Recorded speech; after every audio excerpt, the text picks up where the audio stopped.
Hello, I'm Professor Dawson, and today we're going to talk about story planning. I'm going to give you some tips that are going to help you manage your time better throughout the reporting process and so that you end up turning your story in on time without as much stress. The type of the story is going to determine your reporting priorities and tell you where you need to spend your time first and where you need to spend most of your time. Is this a breaking news story? If so, you need to let folks know what's happening ASAP. Get authorities to confirm the facts. What do the cops say? What do the firefighters say? Identify victims. Are people dead? Who are they? Were people injured?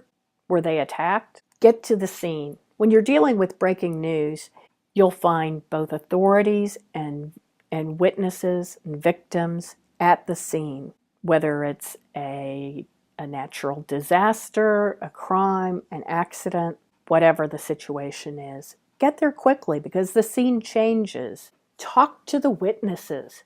Who saw what happened? What did they see? Have them tell you the story. That's the way you'll take your reader there. Or are you doing a follow-up story? Follow-up stories can be developing news. Say one day you and the rest of your newsroom are out covering a huge firestorm that's burning through acres and acres, miles and miles of forest land. It's burning down houses of people who live out in the rural areas. And people are battling, trying to save their property, trying to save lives, trying to save livestock. The next day, what kind of story do you write?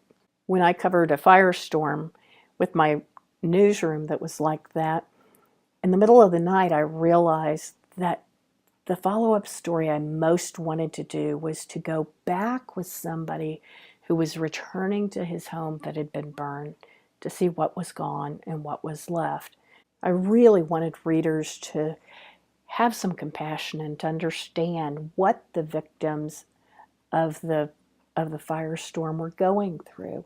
So I went into a shelter early the next morning and saw a volunteer firefighter waking up his 3-year-old son. And I asked him if I could go back to the scene with him. He said, "Sure, jump in the truck." So I did, and wrote the very human story the next day about people discovering what was gone and what was left. The cool thing about that was that everybody found one little item that they needed to hold on to forever. And that became the focus of the story. Other follow-up stories can be developing news, cause, arrest, effects. Your priorities there are often officials and witnesses, human interest, parents, friends, people who knew victims. Local angle to a national story is another type of story we often do. Think about when the federal government shut down for a couple of weeks in the fall of 2013. Reporters in Austin were looking at how will that affect programs here? What kind of effect is it going to have in Austin? How many federal workers are being furloughed? What kind of effect is that having on their family finances? Are Head Start programs shutting down? And what will that do to the people who depend on those for childcare? Investigative stories. Those are the larger pieces that we're not really quite dealing with yet in this class, but of the breakdown of an entire system of public school teachers' sexual misconduct with their students, of mental health systems that don't serve people well. Now that you know the type of the story you're doing, find your focus. What's the story about? How do you answer that? Think about if you were telling your mother or your roommate or your best friend what you were doing. You'd say, "Hey, Martha, this story's about blah, blah, blah." Write one sentence of 20 words or less answering that question. And that sentence fences in the focus of your story. Now you can create a story plan. Write that focus statement at the top of your paper. Then brainstorm a list of questions that the story needs to answer for your readers to understand what the story that you're trying to tell. Keep looking at the focus statement. Make sure those questions pertain to the focus. Then, as you look at the list of questions, brainstorm sources you might include. At this point, you might have actual names and titles and phone numbers, or you might have a type of a source. I need a social worker here, or I need a parent. I need a high school student, or I need a nurse. Here's the big secret. Set your deadlines before the ultimate deadline. Don't just slide into the deadline like a baseball player does at home plate. Arrive as planned. Work back from your final deadline to create a work plan. You'll want to build in time to collect background information so that you understand the story before you begin to interview people and ask questions. Set up interviews. Do that right away. People are not living on your schedule. They do not have your deadlines. Set up the interviews as soon as you decide what you're writing about and who you want to talk to. The key to avoiding missed deadlines is whenever you email or call a source, give that person your interviewing deadline, not your final deadline.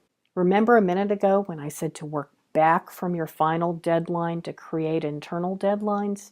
Back up and create a deadline for having all the information in your hand before you write and then before you edit your own story.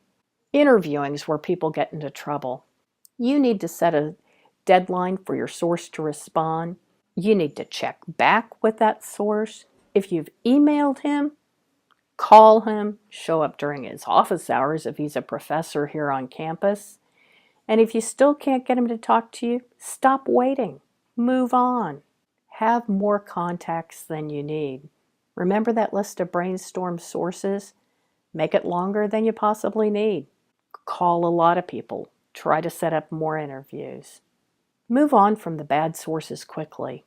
If you start talking to someone and you just can't get anything out of them, and they're not entirely necessary, go look for somebody else. If you needed a social worker and this social worker is not giving you great information, find another.